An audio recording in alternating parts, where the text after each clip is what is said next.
আসসালামু আলাইকুম রহমতুল্লাহি অবরকাত। এই রমজানে বাজার পরিস্থিতি কীরকম হবে জানালেন ভোক্তা অধিকারের মহাপরিচালক।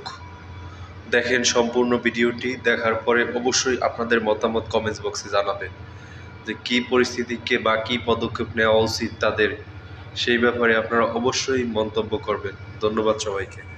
এখানে স্বল্প মেয়াদি যে সমস্যাটা দেখা দিয়েছে ভোজ্য তেলের ক্ষেত্রে, সেটা হলো যে যারা উৎপাদক তাদের কোথাও সাপ্লাই চেইনের দেওয়া হচ্ছে কিনা আমরা নিবিড়ভাবে মনিটর করব। আরেকটা আপনাদেরকে জানাই, আগামী 20 তারিখ থেকে গোটা এক মাস ব্যাপী 21 তারিখ থেকে 20 মার্চ পর্যন্ত আমাদের সারা দেশে জেলায় সাধারণ যে মনিটরিং হয় তার অতিরিক্ত একটা করে টিমের আমরা জেলা প্রশাসকদেরকে অনুরোধ করেছি এবং ওনাদেরকে প্রয়োজনীয় যে এটার সাথে সংযুক্ত খরচ এটা নির্বাহ করার জন্য ওনাদের থেকে চিঠি দিয়ে দিছি। ফলে আশা করা যায় এটাও একটা আমাদেরকেও ইতিবাচক ফলাফল দিবে। আর আমরা নিজেরাও ঢাকা শহরে আপনার যে টিমটা কাজ করে, সাধারণত 6টা টিম কাজ করে, কিন্তু এই রমজানের অধীনে যেটা আলাপ করছি উপলক্ষে 10টা টিম মাঠে থাকবে। তো এই টিমগুলোর অর্থ যে আপনি যেটা বললেন শুধু মনিটরিং করে হবে না, আবার এটা করতে হবে। হ্যাঁ, মনিটরিংয়ের অর্থ এই নয় যে আপনারা আমাদের শত্রু কেউ, কিন্তু বাংলাদেশের কনটেক্সটে মনিটরিংটা থাকলে মানুষ আশ্বস্ত থাকে। আবার 2-4 জন দুষ্ট লোক নাই এটা কেউ বলতে পারি না। দুষ্ট লোক যারা আছে তারা ভয় পাবে, একজন ভয় পেলে 10 জন সঠিক লাইনে থাকবে। তার মধ্য দিয়ে বাজারটা আমরা আশা করি অনুকূল সাড়া দিবে এবং ভোক্তারা একটু স্বস্তিতে থাকবেন। কিন্তু এর সাথে আপনারা যারা ব্যবসার সাথে জড়িত আছেন তাদের প্রতি আকুল আহ্বান থাকবে, আপনারা রমজানটা আমাদের দেশে সুন্দরভাবে উদযাপন করার জন্য আপনারা সহায়তা করবেন এবং আপনারা অবশ্যই এটাতে ইতিবাচক। হ্যাঁ, বা আজোয়া এটা বোধহয় সবচেয়ে দামি না? হ্যাঁ, এখন ঘটনা হলো যে আপনাদের জন্য যে আমাদের যেমন পোশাক আশাক জীবনযাত্রার ক্ষেত্রে একটা হচ্ছে কমন আর একটা হচ্ছে আপার। তো কমনগুলো যেগুলো আছে এগুলো আমাদের ভোক্তাদের নাগালের মধ্যে আছে।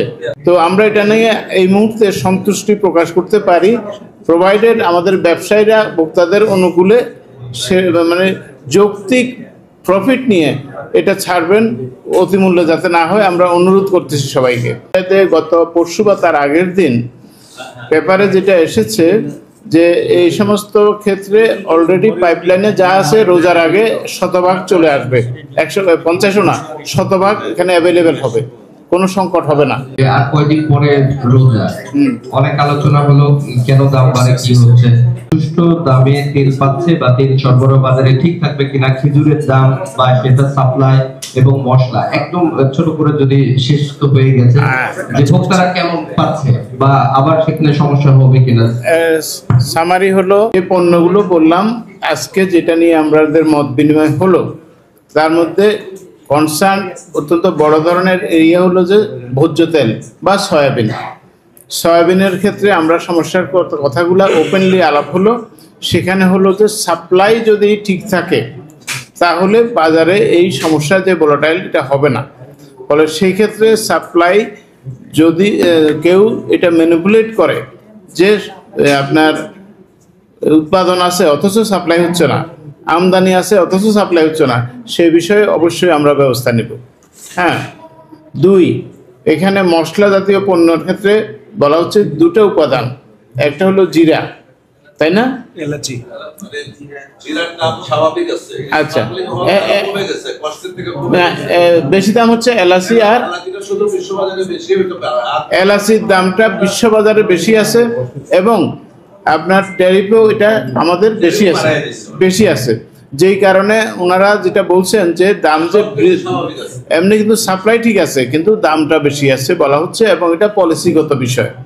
ট্যারিফের পক্ষ থেকে আপনাদেরকে নোট নিতে বলবো এবং আমি বলবো যে মন্ত্রণালয়কে ভোক্তাদের সহায়ক, কি বলেন, ভোক্তাদের সহায়তার জন্য ইটটা ভালোভাবে করার জন্য ট্যারিফের যদি কোনো ট্যারিফ স্ট্রাকচার কমিয়ে এটা যদি কমানো যায়, আর বাকি মশলার আমদানিও যথেষ্ট আছে, মূল্যও আপনার স্থিতিশীল আছে গ্রাহকদের মধ্যে।